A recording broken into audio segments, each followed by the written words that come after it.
Everyone. My name is Carlton Herbert, and this is what I put together for ARC531 Project 1, a view of Venice, an idealized representation of Renaissance Venice in 1500. The grandeur and magnificence of the Renaissance is well known in our times, and it's credited with some of the greatest minds in recent history. Jacopo de Barbari is no exception. As a successful painter, engraver, and woodcarver, he helped continue the artistic traditions of Venice. And I chose to look at his work, View of Venice, and I'll be examining that throughout this project.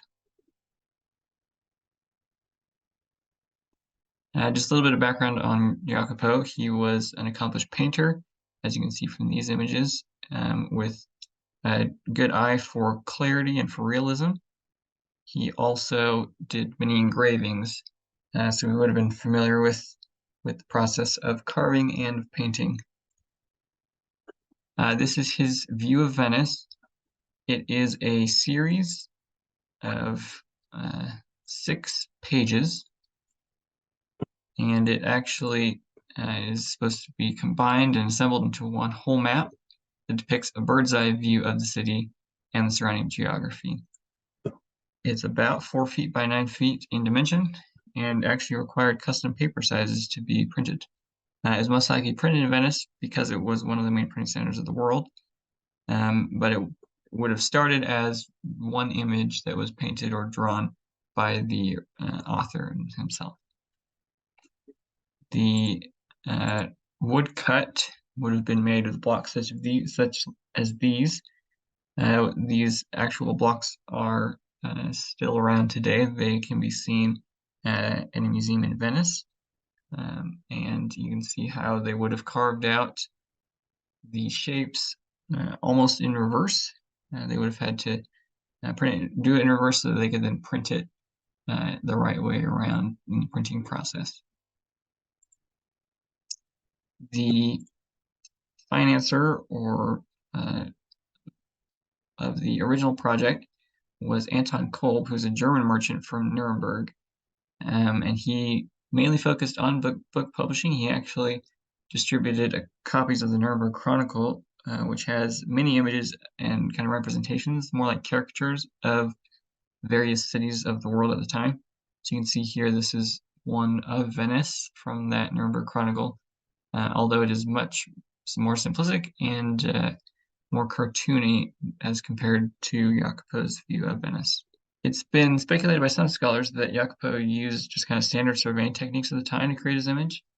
But as you can see in the Google image here, the shape of the city of Venice is actually a lot more round than his view portrays. It also would have been very difficult to use the typical surveying techniques because of the lack of good sight lines between the points of interest within the city. You can see here there's lots of curves and kind of skinny alleyways that connect the roads and streets and the waterways of Venice.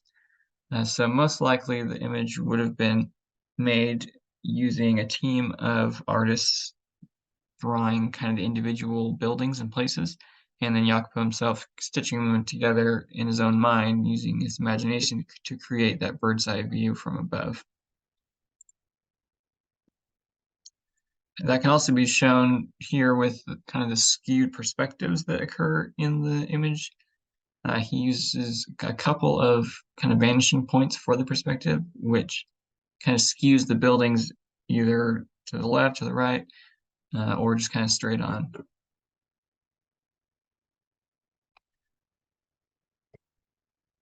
The layout of the city may have been meant to impress foreign visitors with commercial wealth, because they would strategically place their warehouses, markets, and galleys directly along the path that ships would take into the city.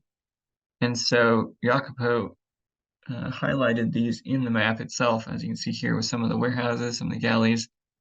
And so he definitely made sure to include those in this map. And he also included a couple of mythological references here, with Mercury on the left representing patron of commerce, and then Neptune on the right representing the king of the seas. essentially saying that these two mythological figures were kind of watching over the city and protecting it and making sure that they would have good fortune, both military-wise and in the trades and commerce. Although the map depicts almost every building and geographical feature in Venice, it leaves out nearly all references to the residents of the city, and it also leaves out any resemblance of any sort of slum or areas that need improvement in the city. It is a very idealized version. It depicts almost a perfect city.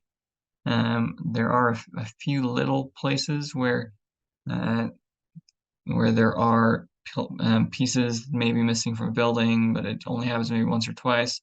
And in reality, the city of Venice would not have been as perfect as he portrays in this image. Essentially, the government in Venice had a very nationalistic mindset. They also It also does not depict any of the intense segregation that occurred at this time.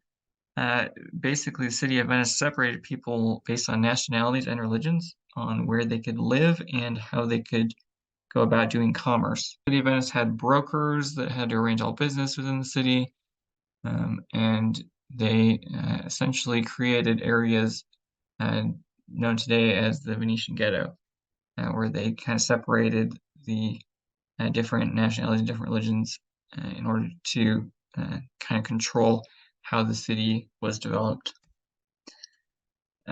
They seem to act in some sort of fear, in which that may have been due to several military defeats that occurred around 1509, several years after this map was produced. And because of those defeats, they actually began to uh, pull back on the production of maps with as much detail such as these. They began to kind of hide these maps and use them specifically just for state officials, and the maps that were out for production began to be a lot more representational and not so much realistic. I believe that the state of Venice approved the production of this map during a period of pride where they wanted to kind of boast of their own magnificence. Not only did they have strong military might and trade supremacy, but they also had access to high-quality artists and cartographers who could produce such a map as this. They were renowned for being a city without walls, since the waters served as a natural barrier to most invasions, and by publishing this map, it almost seems like they're taunting their enemies and daring them to attack them. They seem to be giving away the secrets of their city because they fear no one and are prepared to crush anyone who dared to attack them. Unfortunately, like the old adage says, pride comes before the fall.